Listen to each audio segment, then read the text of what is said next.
Naše třída 9A se skládá z 25 žáků. Z toho je 12 dívek a 13 kluků. Během 4 let, co jsme spolu, nás někteří opustili a někteří se k nám přidali. Připadá nám to jako včera, kdy jsme poprvé vstoupili s aktovkami na zádech do školy. Byli jsme malí a většinou vystrašení z toho, co nás čeká. Naštěstí nás milé paní učitelky ujistili, že můžeme očekávat dobrodružné poznávání písmenek, číslic a mnoho dalších vědomostí. Do první třídy se každý z nás těšil. Viděli jsme to jako velké dobrodružství a my se tak najednou cítili důležití a dospělí. Těšili jsme se na kamarády, které jsme poznali ve škole, a na hodinu psaní, jestli to budu zrovna já, co mi paní učitelka dnes vymění pero za tužku. To malé dohadování, kdo má hezčí kresbu na židličce nebo hezčí obrázek na aktovce. Že 2 jabka a 2 jabka jsou celkem 4 jabka a že velké tiskací A vypadá jako střížka s čárkou uprostřed. To všechno nám připadalo jako velká zábava.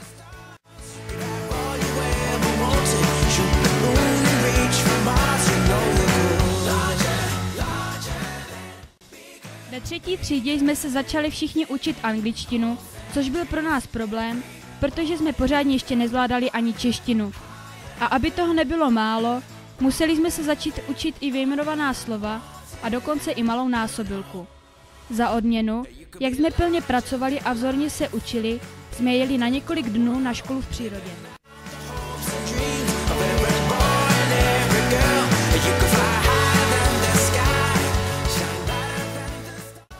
A než jsme se nadáli, byla tady 5. třída.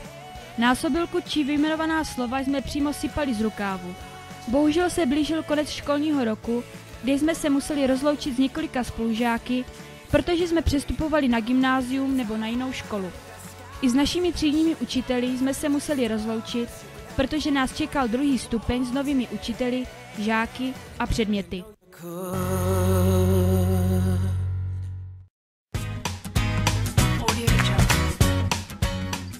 Už dávno jsme pochopili, že škola není až taková zábava a sranda, jak jsme si před lety naivně mysleli.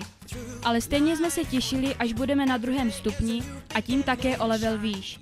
Jenže všechno něco stojí. Tady jsme zaplatili větším množstvím předmětů a tím pádem i učení.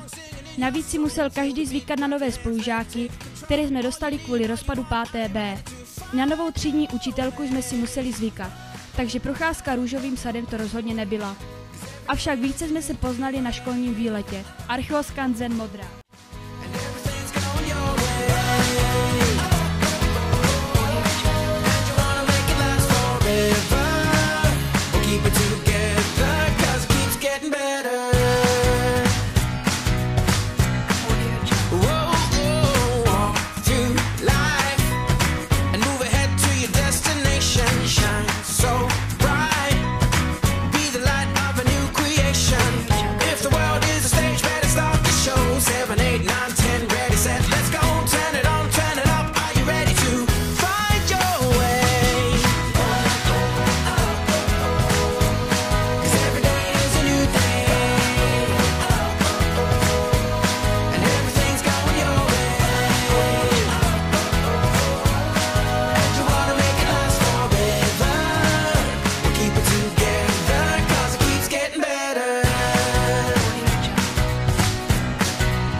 Lyžák.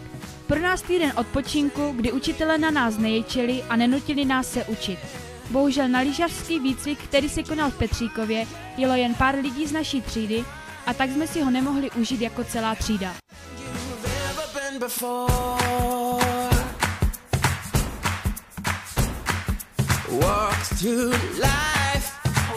Every day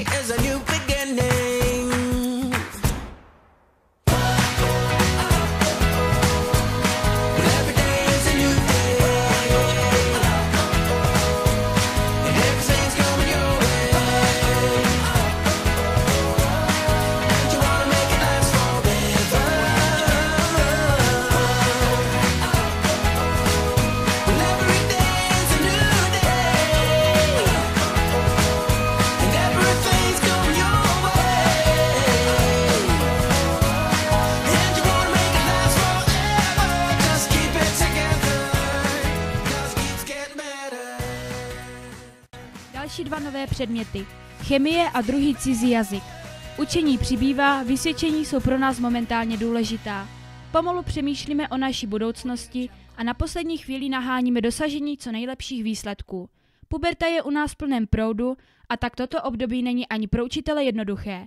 Právě kvůli ní jsme za trest šli na školní výlet do Pravčic zakopat si na fotbalové hřiště. Audio Jungle.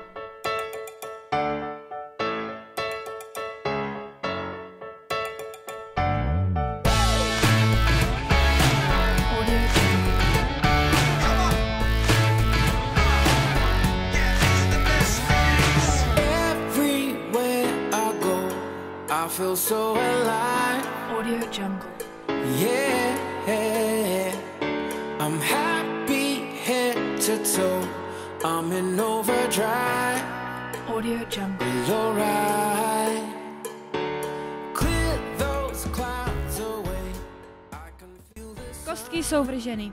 Přihlášky na střední školu odevzdány. S blížícím se datem přijímacích zkoušek nervozita stoupá. Dám to nebo ne? A když ne, tak co potom? To si říkali všichni. Nakonec děsivé přijímačky zvládli všichni a tak máme dveře otevřené do své budoucnosti. Někdo víc šťastný, že se dostal tam, kam chtěl, a někdo míň, protože se jeho sen nevyplnil. 55. výročí základní školy Hulín se část žáků aktivně podílela na programu školní akademie. Ostatní fandili z publika. A ke konci našeho posledního školního roku nám nezbývalo nic jiného, než si pořádně užít náš poslední školní výlet v Brně. So follow if you're dead and you'll see the light shine so bright, 'cause these are the best days. These are the best days. These are the best days. These are the best days.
Ale teď všechno končí.